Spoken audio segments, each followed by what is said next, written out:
Hi students, मैं सोनिया विद्या गुरु से start करेंगे करंट अफेयर्स का एक और सेशन। वीडियो अच्छा लगेगा लाइक करिएगा, शेयर करिए, सब्सक्राइब जरूर करिए हमारे चैनल को, ताकि जो भी एग्जाम रेलेवेंट वीडियोस हम लोग अपलोड करें उसका नोटिफिकेशन आपके पास आ जाए। नोटिफिकेशन उन्हीं स्टूडेंट्स के पास आता है जो सब्सक्राइब्ड होते हैं, तो एग्जाम रेलेवेंट तो होगा। 15 क्वेश्चंस डाले हैं, आपको पता है बहुत सिलेक्टिव हूं मैं क्वेश्चंस के बारे में, इंपॉर्टेंट क्वेश्चंस हम लोग डालते हैं।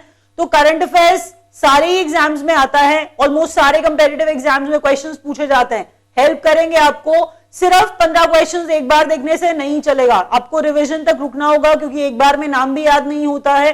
तो जब लास्ट में रिवीजन कराऊंगी आपको तब याद हो जाएगा। स्टार्ट करते हैं फर्स्ट क्वेश्चन से। पहला क्वेश्चन कह रहा है chairman of the 15th finance commission. एक चीज के अंदर बहुत सारी बातें होती है ना, सिर्फ एक क्वेश्चन का आंसर बता दूं शायद आप रिलेट नहीं कर पाएंगे, थोड़ा बढ़ा के बताती हूं शायद रिलेट कर पाए। अगर 15th फाइनेंस कमीशन बोला है तो आपको बता दूं अभी 14th फाइनेंस कमीशन चल रहा है। अगर मैं आपको बता रही हूं चेयरमैन 15th फाइनेंस कमीशन के जो होंगे एनके सिंह, तो मेरे को आपको यह भी बताना चाहिए कि 14th फाइनेंस कमीशन के चेयरमैन वाईवी रेड्डी हैं। मैंने कहा 14th फाइनेंस कमीशन के चेयरमैन वाईवी रेड्डी हैं, और जो 15वीं है वो तो नेक्स्ट फाइनेंशियल ईयर से, दैट मींस अप्रैल से स्टार्ट होगी, अप्रैल से फॉर्म में आएगी। इस बात को हम एक बार दोबारा से समझते हैं। हमने कहा देखिए 2020 तक अभी वाली 14वीं फाइनेंस कमीशन चलेगी, तो ये 14th वाली फाइनेंस कमीशन जिसके चेयरमैन वाईवी रेड्डी है, ये 2020 तक चलने वाली है। 2020 का जो फाइनेंशियल ईयर जहां पर अप्रैल आएगा, वहां से N K Singh 15th finance commission के चेयरमैन बन जाएंगे। मैं ये कहना चाह रही हूं फाइनेंस कमीशन का चेयरमैन अपॉइंट करते हैं हमारे प्रेसिडेंट, ये आपको पता होना चाहिए। ये एक ऐसी ही बात थी जो मुझे याद आई।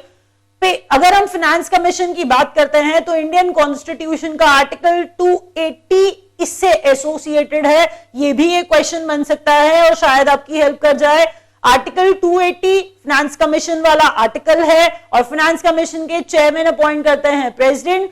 याद ये रखने वाली बात, जो 15th फाइनेंस कमीशन जो मैं बार बार बोलती जा रही हूं, तो क्या उसका टर्म जानना जरूरी नहीं? नेक्स्ट क्वेश्चन वही है, the term of the 15th finance commission 2020 से 2025 तक। तो क्या इस क्वेश्चन ने आपको यह बताया कि फाइनेंस कमीशन का टर्म 5 साल का होता है? यही बताना चाह रही हूं कि फाइनेंस कमीशन का टर्म 5 साल का होता है। That I mentioned here, N Singh 15th finance commission के चेयरमैन होंगे।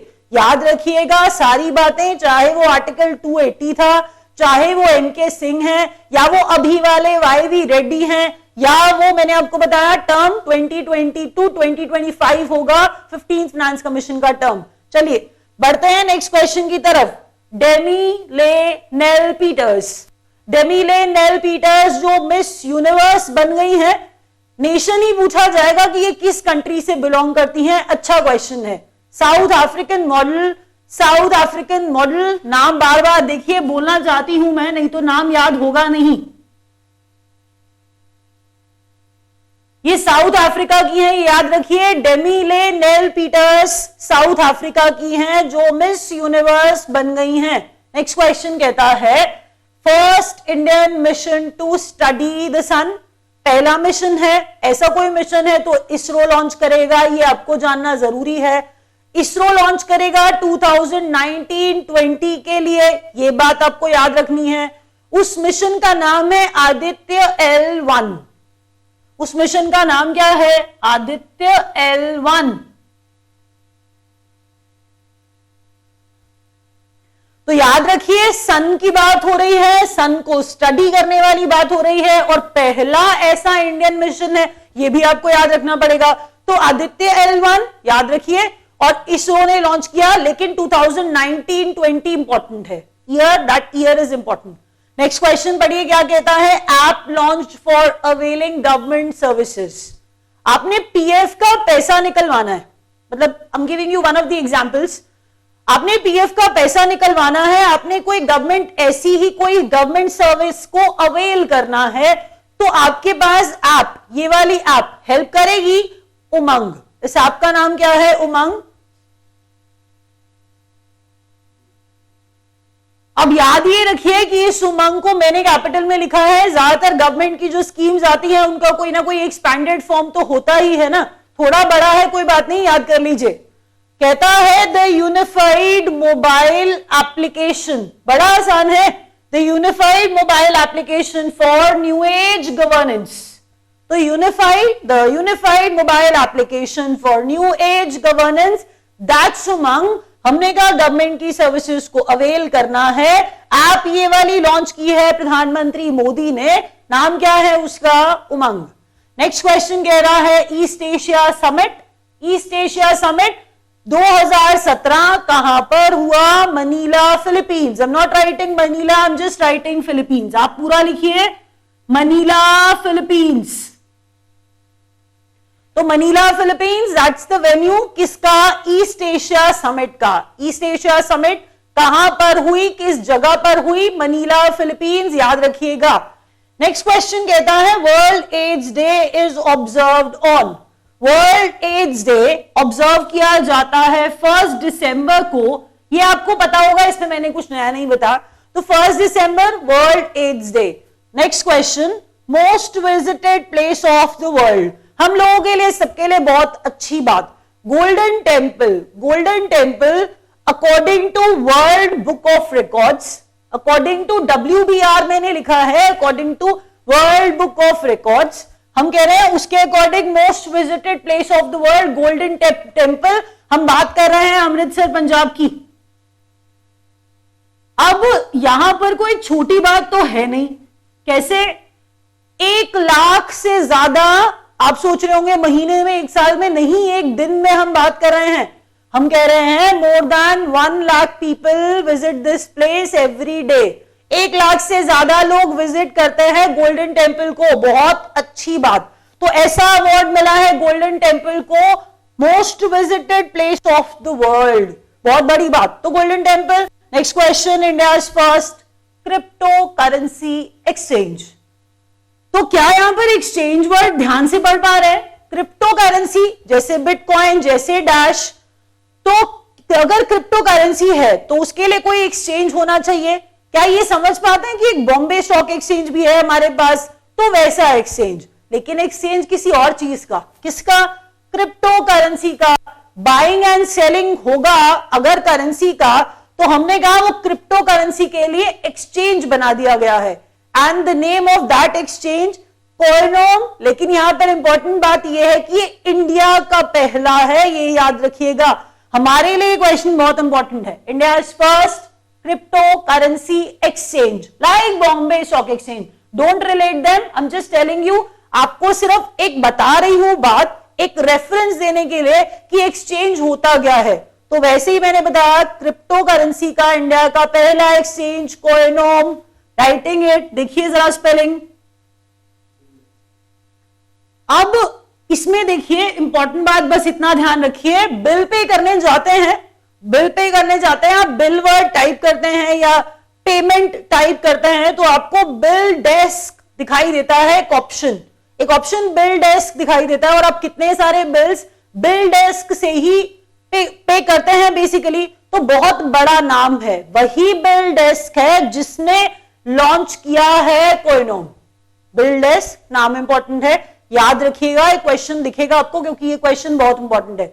मैंने कहा बिल डेस्क ने लॉन्च किया है कोइनोम। कोइनोम क्या है? India's first crypto currency exchange. World Hindu Congress 2018 का वेन्यू। पहले ये देखिए कि ये 17 नहीं है, ये 18 है, 2018 है, और वर्ल्ड हिंदू कांग्रेस है। तो वर्ल्ड हिंदू कांग्रेस है, शिकागो यूएसए में होगा। अब याद ये रखिए कि शिकागो यूएसए में होगा तो इसका कोई ना कोई चेयरपर्सन होगा। तो चेयरपर्सन होंगी तुलसी गैबर्ड। तुलसी गैबर्ड, आसान सा है, याद हो जाएगा, चिंता मत करिए। 2 बार 3 बार मैं बोलती रहती हूं, आपको पता है, आपको याद हो जाएगा। वर्ल्ड हिंदू कांग्रेस 2018 का वेन्यू होगा शिकागो यूएसए, जिसकी चेयरपर्सन होंगी तुलसी Gabbard. Next question, world's first artificial intelligence politician. समझ गए होंगे आर्टिफिशियल इंटेलिजेंस पढ़ते ही कि किसी रोबोट की बात हो रही है। तो अगर रोबोट है, पॉलिटिशियन है, ऊपर से जरा देखिए, तो हमने कहा आर्टिफिशियल इंटेलिजेंस है, पॉलिटिशियन है।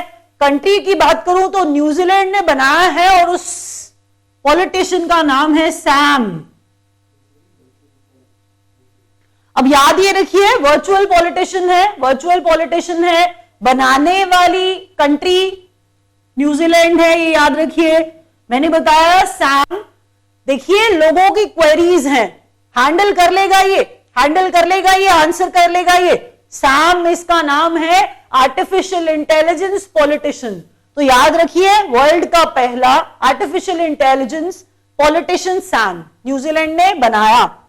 Age of anger, a history of the present. Age of anger, a history of the present. याद क्या रखना है कि इन्वर्टेड कॉमास में लिखा है, आप मेरा पैटर्न जानते हैं, मैं ऐसे बुक्स का नाम लिखती हूं। तो ये किताब है, एक फेमस किताब है जो लिखी है पंकज मिश्रा ने। याद रखिए, age of anger, history of present. तो पंकज मिश्रा इनका नाम है, पंकज मिश्रा इनका नाम है, जिन्होंने लिखा है age of anger, a history of the present. Next question, Devjani Ghosh appointed next president of. Devjani Ghosh जो प्रेसिडेंट बनी है वो नैस्कॉम की बनी है, लेकिन पहले लिखिए नैस्कॉम, उसके बाद समझिए। देखिए, जब हम बात कर रहे हैं नैस्कॉम की और जब हम बात कर रहे हैं देवजानी घोष की, तो पहले ये समझिए कि नैस्कॉम का जो अप्रैल, नेक्स्ट अब जो अप्रैल आएगा, जो नया फाइनेंशियल ईयर आएगा, उस नए फाइनेंशियल ईयर से प्रेसिडेंट होंगी देवजानी घोष। इसका मतलब अभी भी तो कोई नैस्कॉम के प्रेसिडेंट होंगे ना, अप्रैल में ये बनेंगी, अप्रैल में ये चार्ज संभालेंगी, तो अभी भी कोई है। अभी जो है वो है आर चंद्रशेखर, अभी जो है वो है आर चंद्रशेखर। तो उनकी बात हम कर रहे हैं कि वो नैस्कॉम के अभी वाले प्रेसिडेंट हैं, और नेक्स्ट वाली प्रेसिडेंट जो डिसाइड हुई है वो है नैस्कॉम की नई president Devjani Ghosh. Winner of Asian kabaddi championship 2017, Iran में ये चैंपियनशिप हुई। याद क्या रखना है आपने, ईरान में ये चैंपियनशिप हुई जिसमें विनर इंडिया है। अब विनर इंडिया है में आपको लग रहा होगा कि अब इसमें क्या एक्सप्लेन करने वाली है मैम। एक्सप्लेन ये करने वाली हूं कि इंडिया की मेंस टीम और विमेन्स टीम दोनों ने ही हराया और दोनों गोल्ड जीत के ले आए। अच्छी बात, बड़ी बात। हमने कहा वर्ल्ड एशियन कबड्डी चैंपियनशिप जो कहां पर हुई, ईरान में हुई। जीतने वाली टीम इंडिया, मेंस टीम ने हराया पाकिस्तान को और विमेन्स टीम ने हराया साउथ कोरिया को। क्या बताया मैंने, दोबारा सुन लीजिए, ये भी क्वेश्चन है। सिर्फ इतना याद करेंगे ना, एशियन कबड्डी चैंपियनशिप कौन जीत के आया इंडिया, तो थोड़ा गलत होगा, अनफेयर होगा। पूरी बात मैंने आपको बताई नहीं, इसका मतलब ईरान में हुई, ये याद रखिए। एक क्वेश्चन, कौन जीता, इंडिया, ये याद रखिए। मेंस टीम ने हराया पाकिस्तान को, तीसरा क्वेश्चन। फोर्थ क्वेश्चन है बेसिकली जिसमें विमेन्स टीम ने हराया साउथ कोरिया को, ये फोर्थ क्वेश्चन। दैट मींस एक क्वेश्चन में 4 क्वेश्चन छुपे थे जो आपको याद रखने थे। तो लिखिए और नेक्स्ट क्वेश्चन की तरफ बढ़िए। UN international day of persons with disabilities, कुछ नहीं याद कर पाते हैं तो यूएन का एक डिसेबिलिटीज वाला डे है जो 3 दिसंबर को ऑब्जर्व किया जाता है, याद रख लीजिए। बस रिवीजन करा रहे हैं भाई, रिवीजन करेंगे तो सारा कुछ याद कर पाएंगे। तो स्टे पुट, याद रखिए और ध्यान से देखिए, ट्राई करिए अभी याद हो जाए वीडियो खत्म होने तक। 15th फाइनेंस कमीशन के चेयरमैन एनके सिंह होंगे। 15th फाइनेंस कमीशन का कार्यकाल होगा 2020 से 25, इसका मतलब 20 से स्टार्ट होगा, ये याद रखिए। अभी 14th चल रही है। डेमीले नेल पीटर्स जो मिस यूनिवर्स बनी है, ये साउथ अफ्रीका की है। आदित्य L1 इंडिया का इसरो का मिशन है, फर्स्ट मिशन है जो स्टडी करेगा सन को। उमंग ऐप है जो गवर्नमेंट सर्विसेज आप अवेल करना चाहते हैं उसमें हेल्प करेगी आपको। उसके बाद मनीला फिलीपींस में हुआ ईस्ट एशिया समिट, 1 दिसंबर World AIDS Day, Golden Temple बन गया most visited place of the world according to World Book of Records. India का पहला क्रिप्टो करेंसी नहीं, क्रिप्टो करेंसी एक्सचेंज कोइनोम और बनाने वाला बिलडेस्क। वर्ल्ड हिंदू कांग्रेस 2018 का वेन्यू शिकागो यूएसए, जिसकी चेयरपर्सन होंगी तुलसी गैबर्ड, और ये 2018 है, mind it. World's first artificial intelligence politician Sam, जो बनाने वाले न्यूजीलैंड। नेक्स्ट देखिए, age of anger a history of present, ये किताब लिखने वाले पंकज मिश्रा। नास्कॉम की नेक्स्ट अप्रैल से हेड बनेंगी, प्रेसिडेंट बनेंगी Devjani Ghosh. Winner of Asian kabaddi championship India. उसके बाद आपको बताया UN international day of persons with disability observe किया जाता है 3 दिसंबर को, रैप अप कर रहे हैं। Thank you.